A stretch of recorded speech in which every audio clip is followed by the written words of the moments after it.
Okay, so do we have Portia Bishop?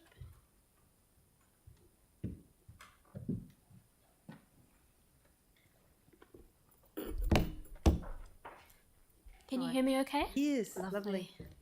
Kia ora everyone, my name is Portia Bishop and I have lived in Otautahi for 13 years. I'm a geography student at the University of Canterbury and also wrote my LTP about an hour before it was due, if you couldn't already tell.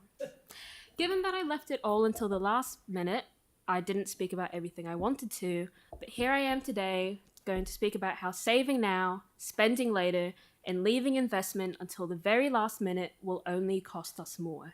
We end up paying for it one way or another. And the first thing I wanted to address is how reducing investment in public and active transport infrastructure means having to spend more on the costs of our health. 3,300 people die yearly as a result of air pollution, with cars contributing to a large part of that statistic. That doesn't even include the tens of thousands more people affected by respiratory illnesses and conditions as a result of air pollution. In New Zealand, air pollution alone has a social cost of $15.6 billion a year. Active transport is also associated with positive health outcomes, such as lower rates of obesity, which costs us hundreds of millions per year, keeping elderly populations active, which is important considering that we have an aging population, and increasing mental well-being, when mental illness costs us billions as a nation. As indicated by the benefit-cost ratios of cycleways and cycle infrastructure, investing in active transport actually is saving us money in the long run. And that's only looking at the monetary outcomes. And second on the list is congestion in traffic. Poor active and public transport infrastructure means that people will be less likely to use those modes. Why would people want to cycle to work if they feel unsafe doing so, like I do down Harewood Road, for example? Why would you want to choose to take a bus when it's 3 times quicker to drive? I mean, for context, to get to my partner's house from my parents' house, it's a 17-minute drive, but a 1 hour and 21-minute bus ride. And I know no one here would look me in the eyes and say that you would rather bus. Point proven. There's a reason why high school students are so quick to run for their learners and restricted licenses. There's a reason why people like my mother, who are immigrants who previously never had to need a license in their old countries, move here, become fed up, and end up becoming yet another driver on the road, adding to traffic and congestion. I've heard a lot of talks about how investing in infrastructure for other modes while disincentivizing car use is taking away from people's freedom. But what about the freedom of people who depend on public and active transport, such as myself? Such as the elderly who have lost their licenses? What about the children and teenagers who would otherwise have to rely on their parents to drive around everywhere?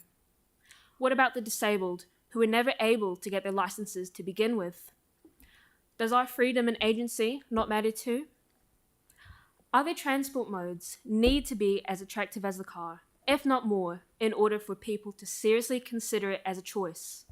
Simply put, less people choosing public and active transport means a higher modal share for private vehicle use.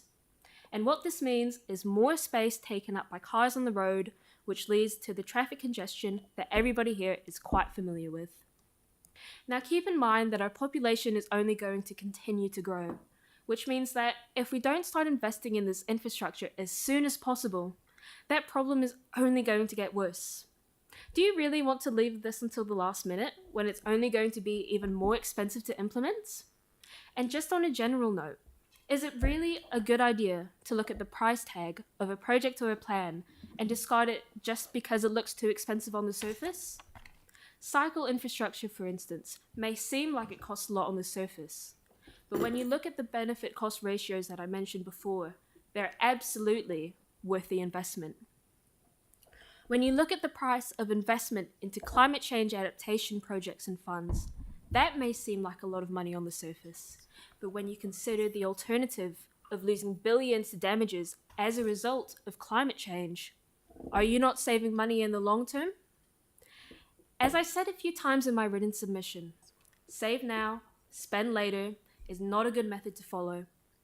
Whatever projects, whatever services you choose to cut now, you will have to spend even more on in the future.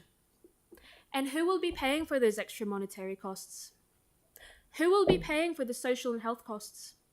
Who will be paying with extra time spent in traffic? Councillors, it will be all of us. The ratepayers, the taxpayers, the rangatahi now, and the rangatahi of the future. Thank you. Oh, kia ora. Perfect timing. Now that was a beautifully delivered and presented and constructed submission. Thank you very much for coming in.